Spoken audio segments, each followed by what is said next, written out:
February 17, 1954, President Dwight Eisenhower took a winter vacation to Palm Springs, California.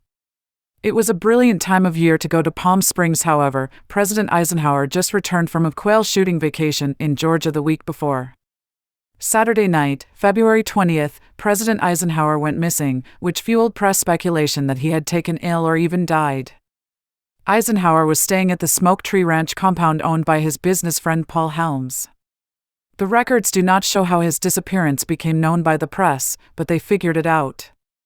The Associated Press had already gone to wire with the story that President Eisenhower suffered a heart attack and was dead. In a hastily convened press conference, Eisenhower's press secretary announced that Eisenhower had lost a tooth cap while eating fried chicken and had to be rushed to a local dentist.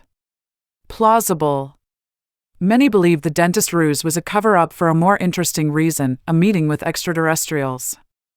It was that night he was to have met with Nordic-looking aliens. Timothy Good, a lecturer and former consultant to Congress and the Pentagon, stated the FBI and Holloman Air Force Base arranged for a meeting with the extraterrestrials in New Mexico. Aliens have made both formal and informal contact with thousands of people throughout the world from all walks of life, he related to Frank Skinner's B.C.2 program, Opinionated. Good went on to state the U.S. government has an ongoing relationship with the extraterrestrials. Henry McElroy was a New Hampshire state representative, revealed he saw a brief that was prepared for Eisenhower. It stated that aliens were in the U.S. and Eisenhower could meet with them. He went on to say, "To the best of my memory, this brief was pervaded with a sense of hope, and it informed President Eisenhower of the continued presence of extraterrestrial beings here in the United States of America."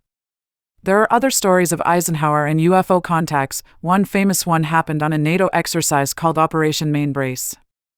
The Eisenhower encounter was recorded as follows. A crew member of the USS FDR 6th Fleet flagship 1952 said, "We were north and east of England with the NATO fleet in the North Atlantic.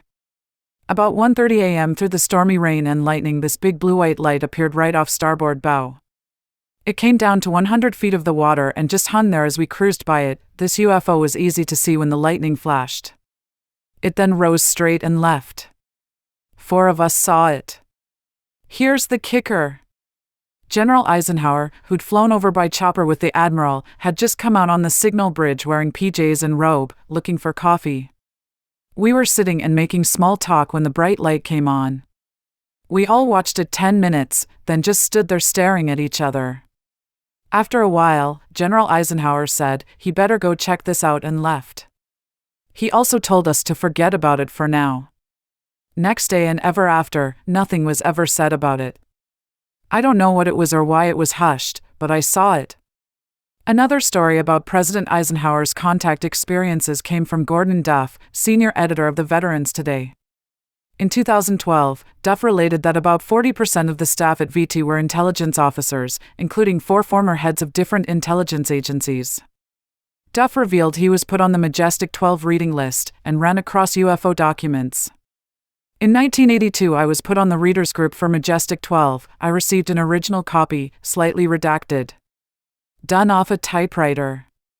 It was dated August 23, 1977 from the Office of Naval Intelligence. That, was about 12 pages long. I had copy number 5.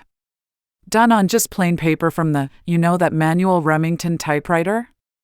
Well, I read it once, and I was working for a government agency at the time and had a very high security clearance. It took me 18 months to be cleared for the reading group. I read the documents once and, put them back in the envelope, twisted the string around. Returned them to the sender. Sent them back and found that I could never live knowing what was on those.